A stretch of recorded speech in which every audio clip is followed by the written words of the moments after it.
Johnny Emeru Ryan, the villain hero in the lost symbol, Zachary, Solomon, and Malachi, is based on my life's work and being the person who initiated Dan Brown into the mysteries, as was shown when Malachi initiated Robert Langdon in the biography Dan Brown wrote about me as fiction to thank me for teaching him about the conspiracy of Mary of Magdalene and the secret society in or of the Vatican which suppressed the female aspect of God.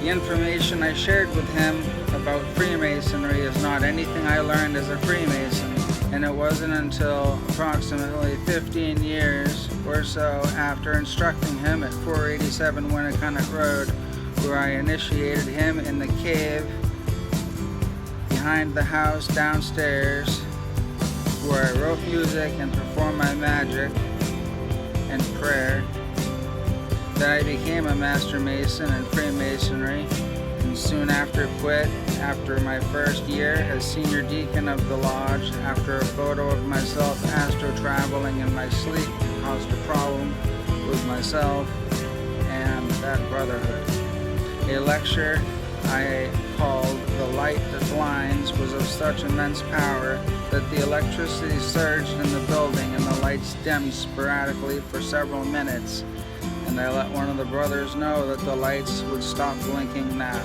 and they did. This was included in my lecture which I gave that day, and while half of the brothers present were interested in what I was teaching, the master of the lodge chose to have me end the lecture early when I paused and asked him if he'd like me to stop there. I sensed that the intrigue and the contempt from the men in the room. The fact that the lost symbol was written about me and my teaching was disclosed by me to the membership committee representatives before I joined. The fact that Dan chose the setting of the book to be the Freemasons as the secret society was really just scapegoating the fraternal organization of Freemasonry when he and I both know that it was mostly a different organization he was describing. I am without peer as the most vastly knowledgeable modern occultist and researcher of the esoteric, arcane, supernatural nature of the electromagnetic reality we share in this life.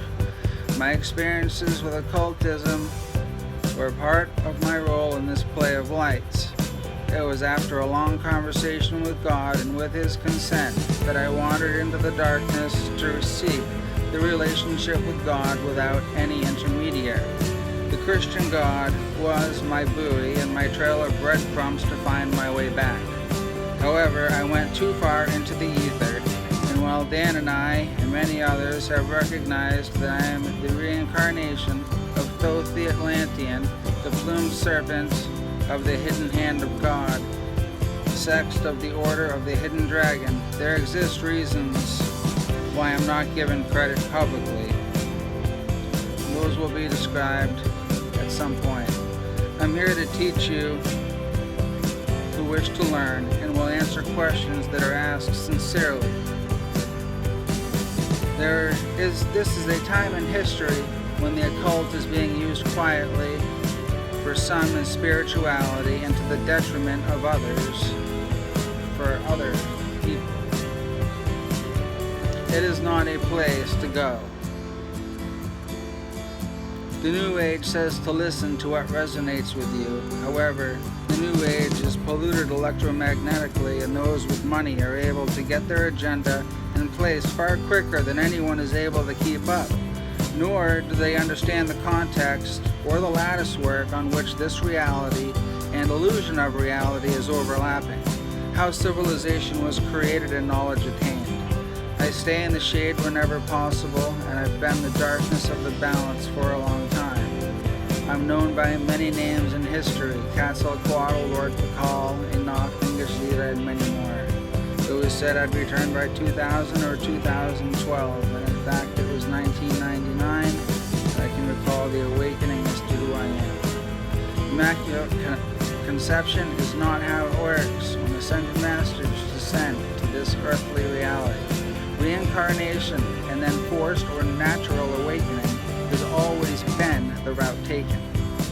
Each of the species of mankind has their representatives from the heavenly realms, and all species and races and humans are now suffering together and separately as we have forgotten our ancient and divine roots. You're here now. You've arrived at this page as friend or foe, and likely half of you have decided which you are in relationship between the two. My first interview can be found online in the stillness of the storm. I am Jonathan, Dr. Marconi in the movie Inferno, and Sienna Brooks is given the experiences that make her who she is by Dan using my own experiences as follows. Child prodigy, violinist with a high IQ and depression as a teenager who was attacked in a foreign country and develops a lack of faith in humanity after that event. I've known Dan since 1993, where he worked with my mom at Lincoln Eggman School, Hampton Falls, New Hampshire. I have no plans to reveal the code of Bertrand Zobrist, who Dan juxtaposed with Sienna Brooks. Her name is Code, Sienna for bloody earth color, and Brooks for water as in river. This name is homage to my song, River of Blood and Tears. This is my brief introduction to you as to who I am in relation to the world. In my own life, I am simply